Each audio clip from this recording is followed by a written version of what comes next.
Did I turn it on? Yeah. We're ready. Good morning. Or afternoon, what is it? It's morning still? Okay. Wasn't sure. Guys, thank you for having me. I'm grateful for the invitation, guys, to get to come and spend a little while with you guys this morning. I have not stood in this spot since probably 1997 when I was a senior here at Shorter as a Christian ministries major. I had the opportunity to preach chapel as a senior. And boy, I was scared to death when I did that. I remember the president at the college during that time sitting right around there where Cole is sitting, actually. And man, it was scary. So you guys aren't quite as scary to me today as they were back then. So hopefully we're going to have a good time this morning. Let me ask you something. Just raise your hand if you are somebody who likes to talk. Okay? All right, good. There you go. I'm glad you're self-aware and admit that. Now, what I want you to do is raise your hand if you're sitting next to somebody who really does like to talk, but they didn't just raise their hand. Yeah. There you go. We love to talk. There are people who love to talk and people who don't really love to talk.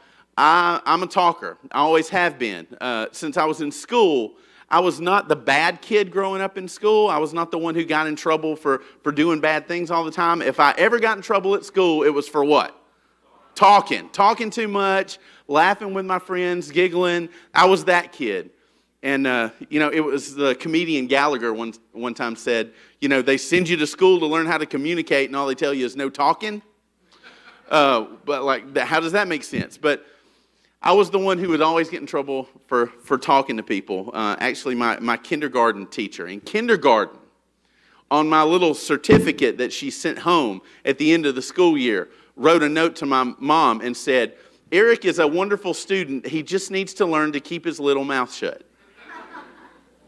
So obviously, I was one of those people that talked a lot. Some of you guys are the talkers, some of you guys not so much. But if we find something that we're passionate about, we love talking about it, right? And there are those things that people want to talk to you about all the time that they're fired up about, that you're not really fired up about, and you're like, oh, when are you going to stop talking about this? Like, this is all you talk about. All of us have those things that we love talking about. But can you identify with me this morning and say that probably the scariest thought that we have sometimes is talking to somebody about Jesus? Like those of us who raised our hands and said, oh, we love to talk, it depends on what we're talking about. Because sometimes it's very scary to talk to people, and I'm not talking about here on this campus or in your church or in chapel. I'm talking about in real life. Having a conversation with somebody about Christ and about the gospel. That's scary to us. And there are reasons that make it hard for us to talk about. And Tom Rainer actually came up with several reasons. Why is it so hard for Christians to talk about Jesus to the unchurched, to share Jesus with lost people? One reason is that we don't know how.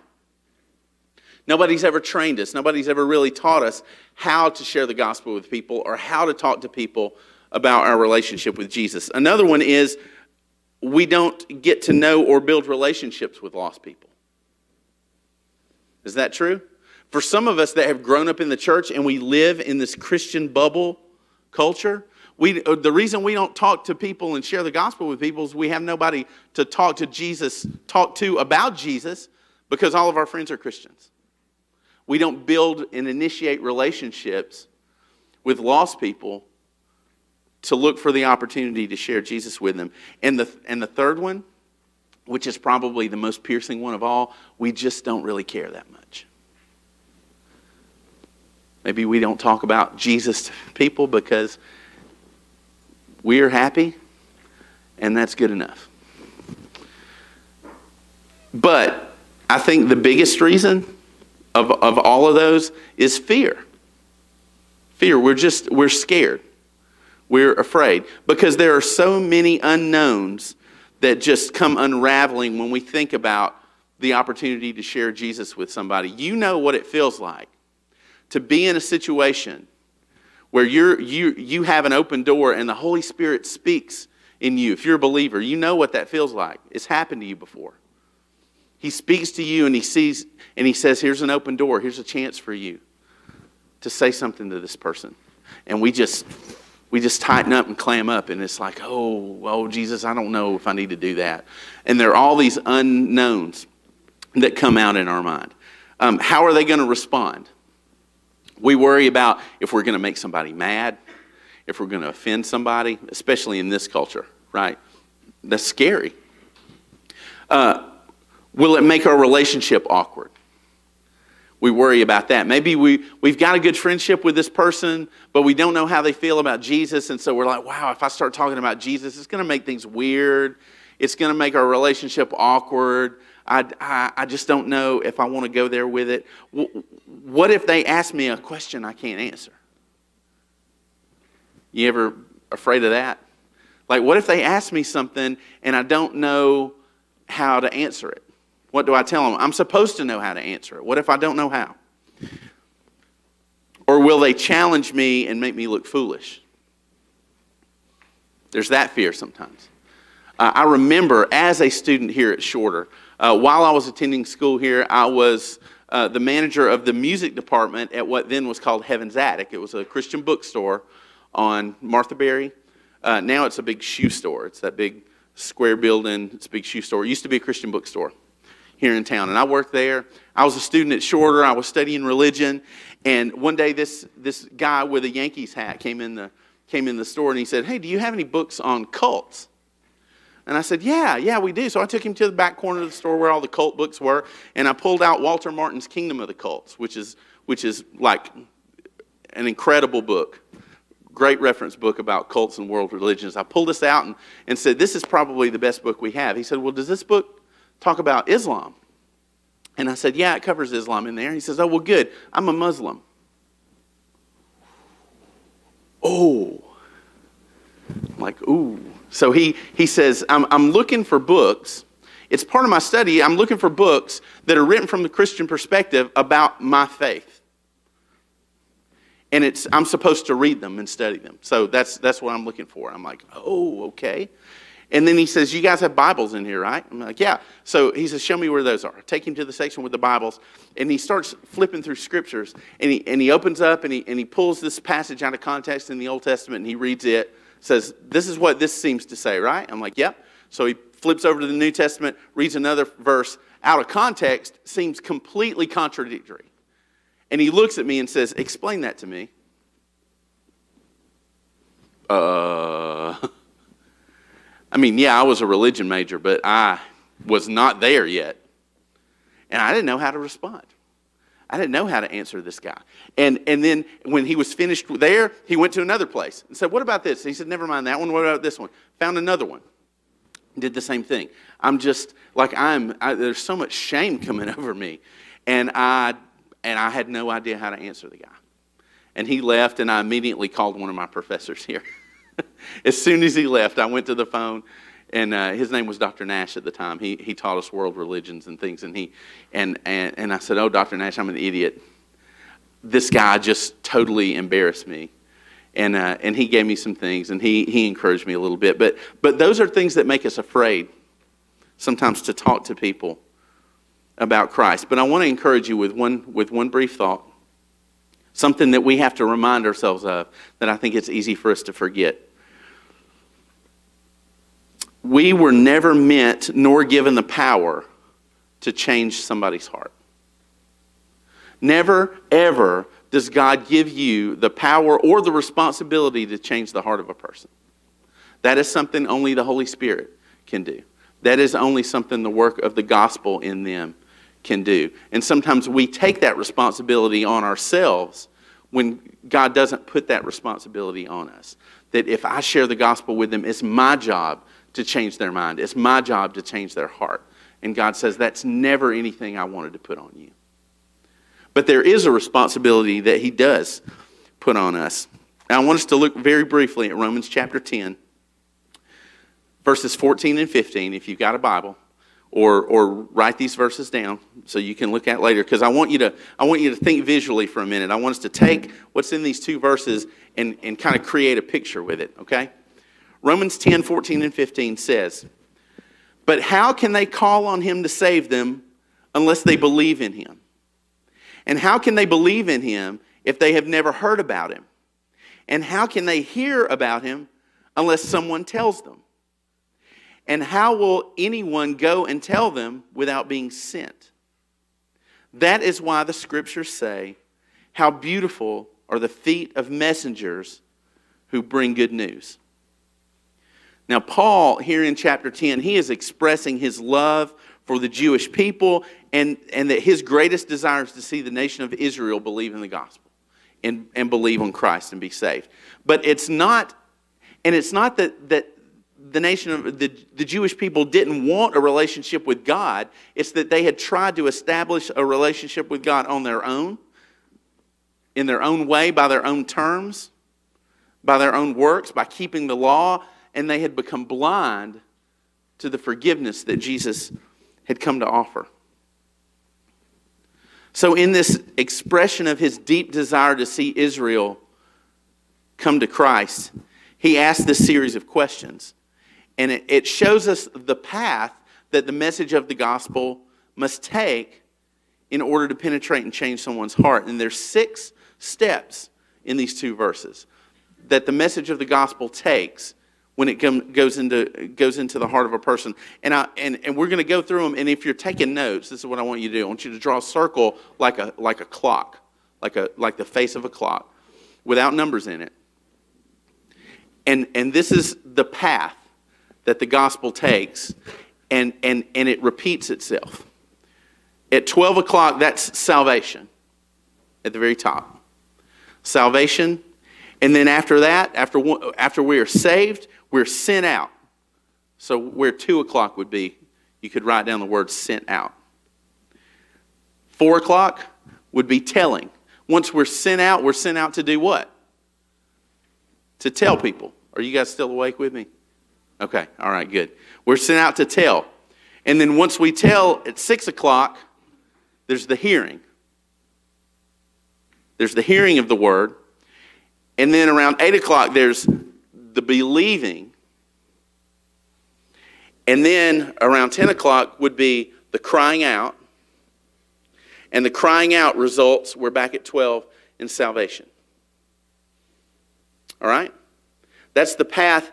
We experience Christ. We are sent out by the Great Commission to tell so that people can hear, they can believe, they can cry out to God, and they can experience salvation on their own, and then they are sent out to do the very same thing.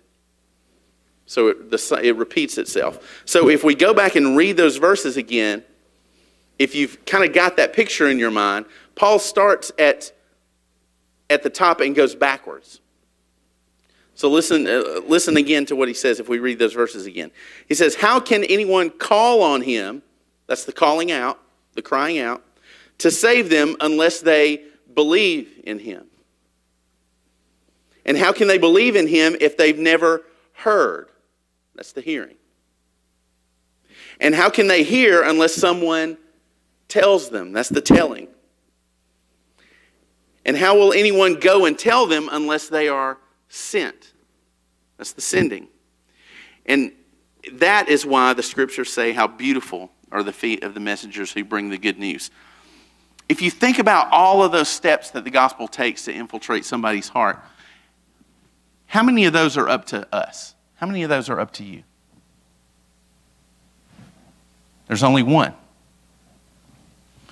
We don't create salvation in anyone. That's the work of the Lord. God and Christ is the one who sends us out. We don't send out people. Jesus does. The telling is what we're asked to do. But once we tell, the lost world hears. That's not up to you to make them hear. Then the believing comes after that.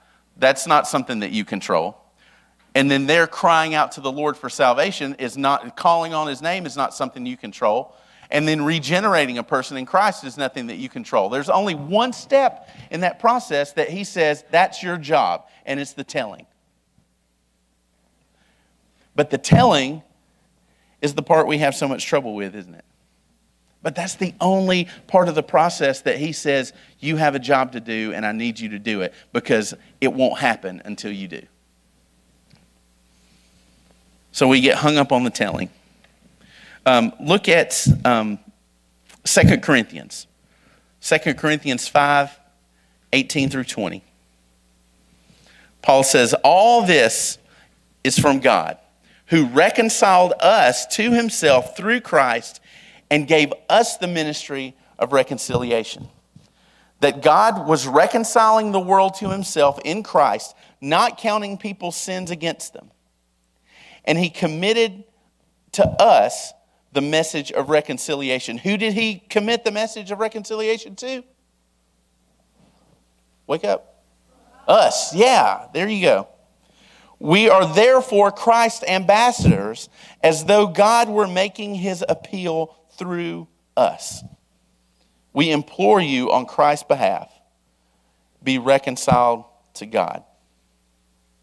There's only one group of people that God chooses to tell the message, and it's his church. It is us. There is no, we called our student ministry, and still do right now at Lindale, no plan B. And that came from a quote by Rich Mullins. Who knows Rich Mullins? Just raise your hand. It'll make me happy. Okay, there's a few of you. Where Rich pretty much said that when it comes to the mission of God, he didn't come up with any plan B. That the church is here, and the church is the only institution and the only group of people in the world that can bring about a change. Government won't do it. Educational systems won't do it. None of those things will do it. It's only the church. So there is no plan B. We are plan A. This is plan A, and there's no other plan. So it's our responsibility. So let me ask you to think about this for a second. What does it say?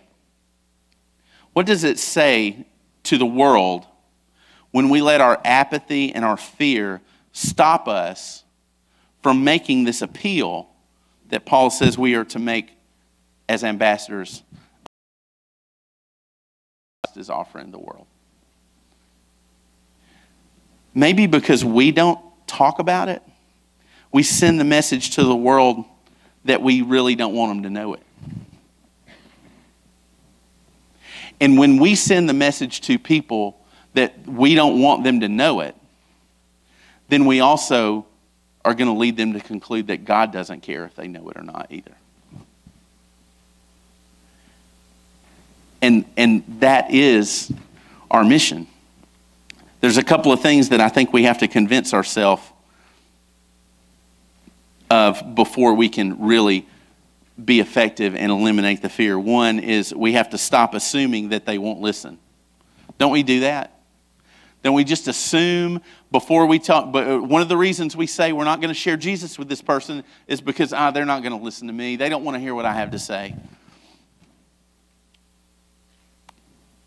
We know that there's a fear in us, and we've talked about that already, a fear in us to share the gospel with people. Do you realize there's a fear in people who want to know the gospel, but they never ask? There are people all around you who are dying, literally, for somebody to tell them about the hope of the gospel, but they're not going to ask because they're just as afraid as you are to tell them. You know why? Because they don't want to feel stupid. They don't want to feel dumb. Oh, I don't want to ask them. I don't want to ask them that. But there are people desperately waiting. But what we do is we make the assumption for them, they don't want to hear what I have to say. Don't assume that. Second, we have to stop assuming that they already know everything. That they either don't want to know, we either say they don't want to know anything, or they already know everything.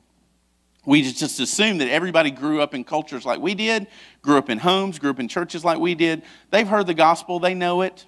They've been to church probably. They've heard a preacher talk about Jesus. I don't need to tell them.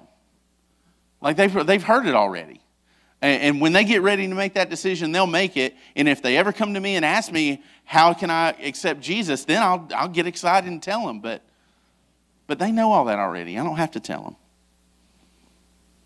Let me read to you Ephesians 4:18.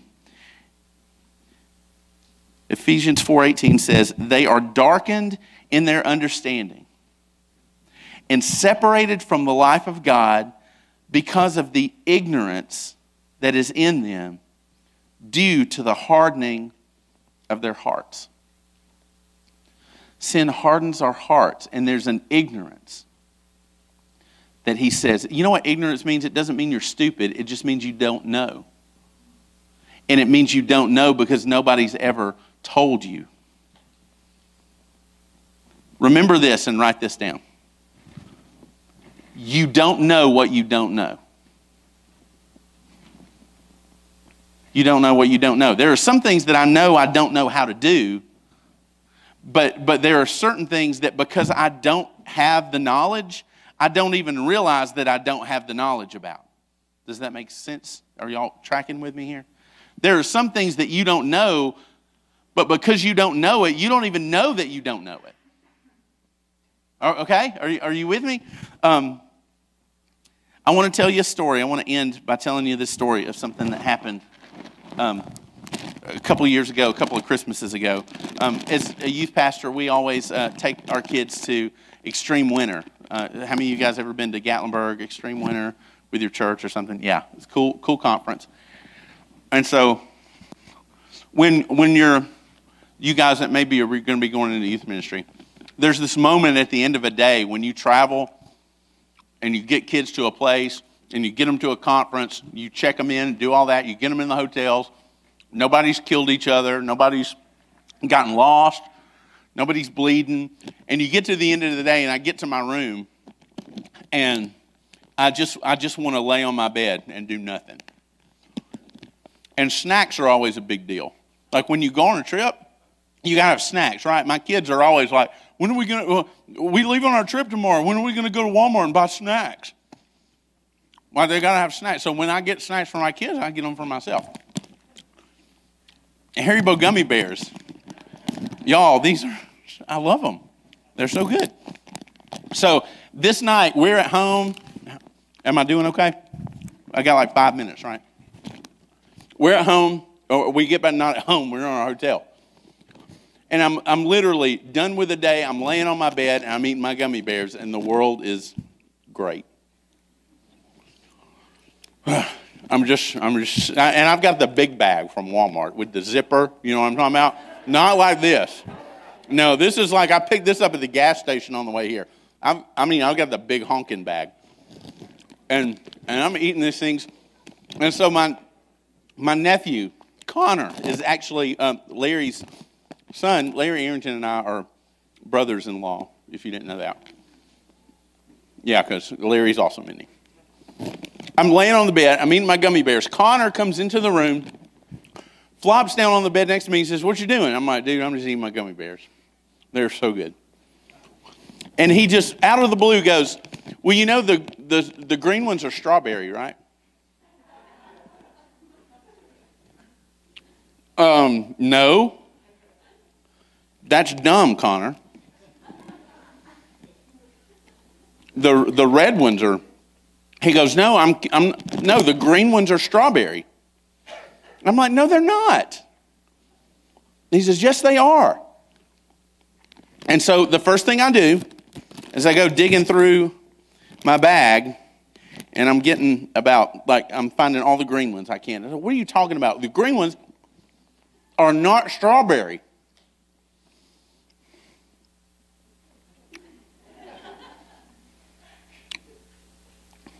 Y'all, the green ones are strawberry. Like, how many of you knew that already? Good. Yeah. How many of you are like, this is a revelation to me? I didn't know strawberry. And so then, like, y'all, this changes my life. The green ones are the strawberry ones. So now it causes me to question everything I ever learned about gummy bears. So now I'm like, okay, well, if the green ones are strawberry, then what are the red ones? Cherry? Wrong. The red ones are raspberry. No. Well, I know, and that's why we don't know what the flavors are, because we just mix them all up and throw them in our mouth. But no, go buy a pack of gummy bears, take all the green ones and put them in your mouth. They're strawberry. And you know what I found out? It's right here on the bag. Look, the orange ones are what? Yeah, no, very good. The yellow ones are lemon. The clear ones are what? Pineapple. Yeah, not coconut. The clear ones are pineapple. Those are the best ones. Red is raspberry. It's right here. And green is strawberry. Here's my point. I would have never, ever, ever known that the green gummy bears were strawberry unless Connor had come in there and told me. Guys, there are things, I thought I knew about gummy bears, but I was wrong. I didn't know. There are people all around us, there are people all around you who think they know who Jesus is, but they really don't. And the only way they're going to know that whatever idea they have about Jesus is wrong is unless somebody tells them. And who is that going to be? I instantly thought of Psalm 34:8 that says, "Taste and see that the Lord is good. Oh, the joys of those who take refuge in Him." If you're a believer and you have a relationship with Christ, you know how good it is. You've tasted the goodness of God. You've tasted the goodness of Jesus. You guys sang about it in your worship songs today. But there are people out there who think they know who Jesus is, but they really don't. They think that Jesus is narrow-minded and judgmental. They think that Jesus holds all their sins against them and can't redeem their mistakes. They think that Jesus is exclusive and only for certain kinds of people. They think that Jesus can't make anything good out of their messy lives, and they think that Jesus doesn't really want them because they're too dirty and too broken.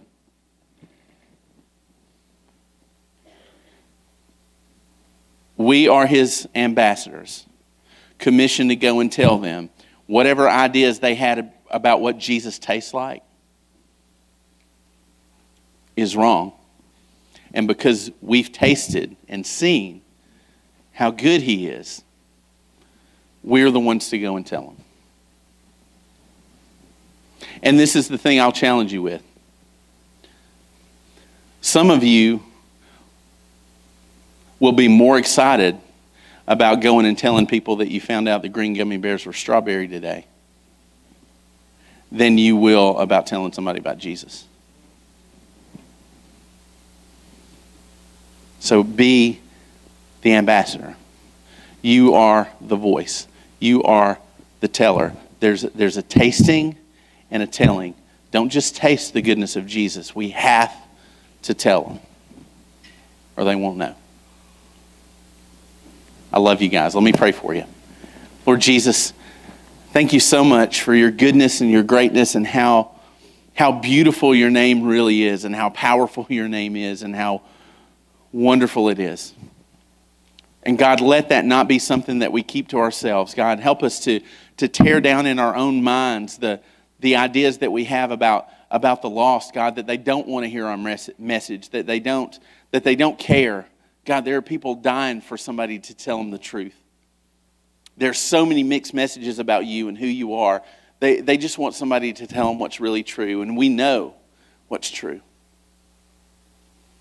God, help us to overcome our fear and know that the power that we sang about earlier that's in your name is the same power that dwells in us, that you will help us speak. You'll give us the words to say. And God, let us not keep it a secret, but to tell. Because the world doesn't know what they don't know about you.